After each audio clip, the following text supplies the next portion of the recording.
I have a little girl, and she's about 7. I'm the dad, so don't quite know birthdays and things like that. That's why I hate to call the doctor. They always ask, what's your child's birthday? And I usually know the month and the week, but the years are difficult. She's 7, I think. And I was in the dad chair at home in the living room. You know, like Father Rodenfeld's chair here. The presider's chair at home, where there are the sacred scriptures, the newspaper, and the power phallic wand, the remote control.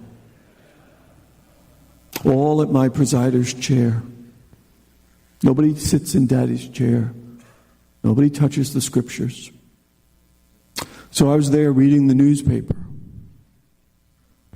The World Authority, the Omaha World Herald. Which, of course, nobody can disturb me in reading. Except this little 7-year-old girl who lives with me, whose name is Ina. And she came into the sanctuary. And she stood before me while I was reading the scriptures, and she said, "Daddy, can I sit on your lap?" And of course, being the good dad that I am, I said, "No." Daddy's reading the newspaper. And of course, I always choose the newspaper over you. Of course, I didn't say that, but that's what my actions said.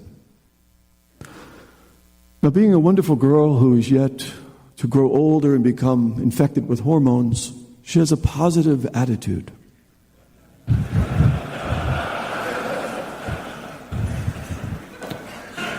And so she did not leave.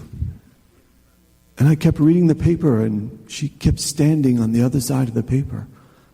And I knew she was there because she has those sneakers with the little lights on the bottom of them. And she'd keep moving her feet back and forth, and the lights would keep going on. And I would say, "Ina, I'm busy." And she would just stand there. Now, by that time, I had read the same line 20 times because she was annoying. But not as annoying as she could have gotten. Because a couple seconds later, then she started flicking the newspaper. Just going around the perimeter. Ina, stop that. "Daddy, I just want to sit on your lap." "No, not now, later. Let me read." Lights, flicking. "All right." Put the newspaper down. She jumps on my lap. She hugs me. I give her a hug back, but a kind of annoyed daddy hug. She sits there for 7.5 seconds. She jumps off and leaves.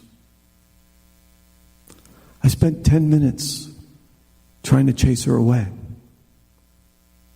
And she only took 7.5 of my precious minutes from the Omaha World Herald. That's all God wants. He's not going to take your whole day from you.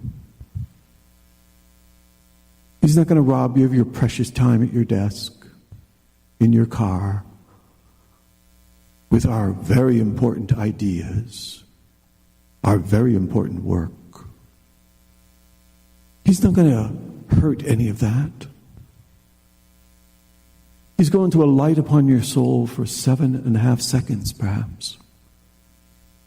St. Teresa of Avila's mystical ecstasies, in her writings, she basically says that all the time that God ever came close and raised her to a mystical ecstasy were times measured in seconds, not hours. But within the depths of those seconds, God can enter at such a rate that His presence can become internalized in your soul so that you will never now be alone. But you have to let Him in. And you have to understand when he's flicking the newspaper, or asking to sit on your lap, or standing in front of you with blinking lights on the sneakers, that this is for you. This is his gift to you. It's not about him. It's not for him. It's for you.